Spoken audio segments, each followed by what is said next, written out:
Bermuda triangle समंदर का वो पुरअसरार हिस्सा जहां कहा जाता है कि बहरी जहाज और हवाई जहाज बस यूं ही गायब हो जाते हैं बगैर कोई सुराग छोड़े। ये एक ऐसी दास्तान है जिसने कई दहाइयों से लोगों को खौफजदा भी किया और मुतजस्सिस भी। तो चलिए आज इस मामले की तह तक पहुंचते हैं।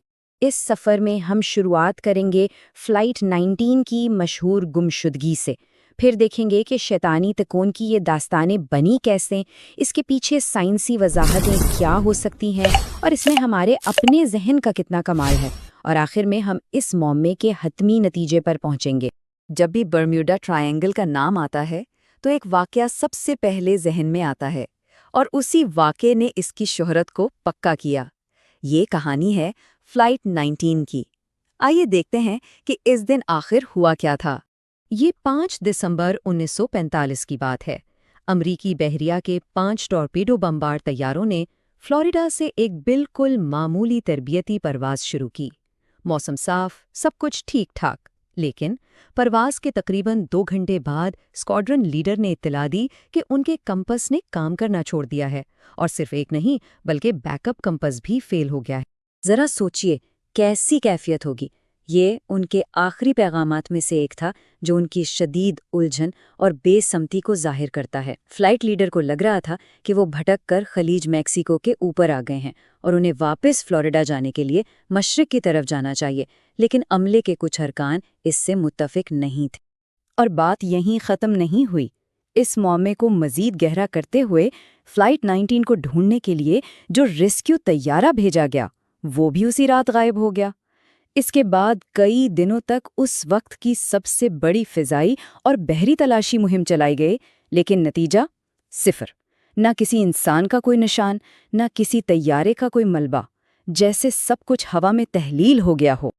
तो ये तो थी सिर्फ एक कहानी, लेकिन ये अफसाना सिर्फ एक वाक़ये से नहीं बना। अब ज़रा देखते हैं कि ये पूरी दास्तान बनी कैसे। तो ये इलाका है कहाँ? ये फ्लोरिडा, पोर्टो रिको और बरमूडा के दरमियान एक तिकोन बनाता है जिसका रकबा 5 लाख मुरब्बा मील से भी ज़्यादा है, और दावा किया जाता है कि तमाम पुरस्कार वाक़यात यहीं पेश आते हैं। ये कहानी रातों रात नहीं बनी, बल्कि इसकी जड़ें सदियों पुरानी हैं। बात शुरू होती है 1492 में क्रिस्टोफर कोलंबस से, जिन्होंने इसी इलाके में अपने कंपास में अजीब खराबी और आसमान से एक आग का गोला गिरते देखने की बात लिखी। फिर कई सदियों बाद 1918 में अमरीकी बहरिया का एक बहुत बड़ा जहाज़ यूएसएस साइक्लॉप्स 306 लोगों के साथ गायब हो गया। लेकिन बरमूडा ट्रायंगल का नाम पहली बार 1964 में विंसेंट गैडिस के एक मैगजीन आर्टिकल में इस्तेमाल हुआ, और बस ये मुअम्मा पूरी दुनिया में मशहूर हो गया।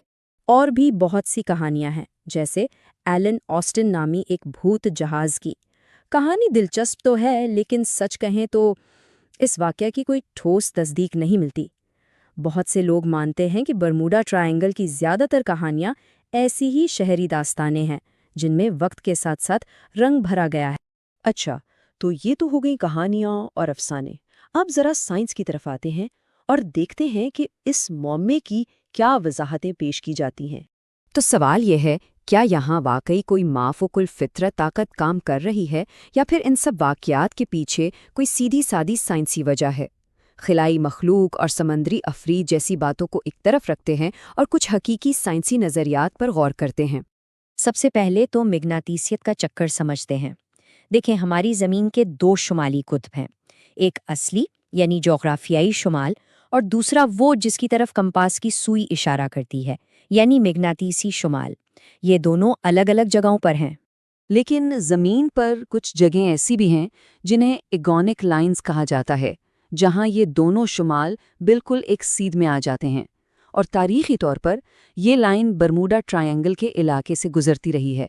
इसका मतलब ये है कि पुराने ज़माने के पायलट्स जो इस फ़र्क के आदी थे, इस इलाके में आकर आसानी से भटक सकते थे, क्योंकि उनका कंपास अचानक हकीकी शुमाल की तरफ इशारा करने लगता था, जिससे उनके हिसाब किताब में गड़बड़ हो सकती थी। फिर इस इलाके के कुदरती हालात को भी नज़रअंदाज नहीं किया जा सकता। ये कोई पुरसुकून समुंदर नहीं है। यहाँ दुनिया में सबसे ज़्यादा समुद्री तूफ़ान आते हैं। یہاں گلف سٹریم نامی ایک بہت تیز سمندری رو بہتی ہے اور پانی بھی اکثر کم گہرا ہوتا ہے، جس میں چھپی ہوئی چٹانیں جہازوں کے لیے بڑا خطرہ بن سکتی ہیں۔ ایک اور بہت ہی دلچسپ سائنسی نظریہ ہے میتھین ہائیڈریٹس کا۔ اس کے مطابق اگر سمندر کی تہہ سے اچانک بہت زیادہ میتھین گیس نکلے تو وہ پانی کو اتنا جھاگدار بنا سکتی ہے کہ کوئی بھی جہاز اپنی تیرنے کی صلاحیت کھو کر فوراً ڈوب جائے۔ یہ تھیوری لیبارٹری میں تو کام کرتی ہے، لیکن اس بات کا کوئی ٹھوس ثبوت نہیں کہ برمودا ٹرائینگل میں واقعی ایسا کچھ ہوا ہو۔ اچھا، تو ہم نے سائنسی پہلو دیکھ لیے، لیکن کیا ہو اگر اصل جواب سمندر میں نہیں بلکہ ہمارے اپنے ذہن میں ہو؟ تو اصل معمہ سمندر کا ہے یا اس بات کا کہ ہمارا دماغ چیزوں کو کیسے دیکھتا ہے اور الگ الگ واقعات کو جوڑ پر ایک کہانی کیسے بنا لیتا ہے؟ دیکھیں، نفسیات میں ایک چیز ہوتی ہے جسے کہتے ہیں فریکوینسی ایلیوژن۔ اس کا مطلب ہے کہ جب ہم کسی چیز پر توجہ دینا شروع کرتے ہیں تو ہمیں وہ چیز اپنے ارد گرد زیادہ نظر آنے لگتی ہے، حالانکہ وہ پہلے بھی وہیں ہوتی تھی۔ اس کی سب سے اچھی مثال یہ ہے کہ جب کوئی ایک نئی کار خریدتا ہے تو اچانک وہی ماڈل سڑک پر ہر جگہ نظر آنے لگتا ہے۔ کاروں کی تعداد نہیں بڑھی، بس اس طرف توجہ بڑھ گئی ہے۔ برموڈا ٹرائینگل کے ساتھ بھی بالکل یہی ہوا۔ جب اس کا معمہ مشہور ہوا تو لوگوں نے اس علاقے میں ہونے والے ہر حادثے کو اس معمے سے جوڑنا شروع کر دیا اور دنیا کے دوسرے حصوں میں ہونے والے ایسے ہی واقعات کو نظر انداز کر دیا۔ تو ان تمام کہانیوں، سائنسی نظریات اور نفسیاتی پہلوؤں کے بعد حتمی فیصلہ کیا ہے؟ آخر ماہرین اور سرکاری ادارے اس بارے میں کیا کہتے ہیں؟ امریکہ کا ایک بہت بڑا ادارہ ہے NOAA، جو سمندر اور ماحول پر تحقیق کرتا ہے۔ ان کا صاف کہنا ہے کہ اس بات کا کوئی ثبوت نہیں کہ برمودا ٹرائینگل میں گمشدگیوں کی شرح سمندر کے کسی دوسرے مصروف علاقے سے زیادہ ہے۔ اور تو اور US کوسٹ گارڈ، جن کا کام ہی سمندر میں حفاظت کو یقینی بنانا ہے، وہ بھی برموڈا ٹرائینگل کو کسی خاص خطرے والے علاقے کے طور پر نہیں مانتے۔ ان کے مطابق یہ علاقہ بہت مصروف ہے، یہاں موسم خراب رہتا ہے، اس لیے یہاں حادثات کا ہونا کوئی غیر معمولی بات نہیں ہے۔ اور یہ بات تو شاید سب سے زیادہ حیران کن ہے۔ جب 2013 میں ورلڈ وائلڈ لائف فنڈ نے جہاز رانی کے لیے دنیا کے 10 سب سے خطرناک سمندری راستوں کی فہرست بنائی تو برموڈا ٹرائینگل کا نام اس فہرست میں تھا ہی نہیں۔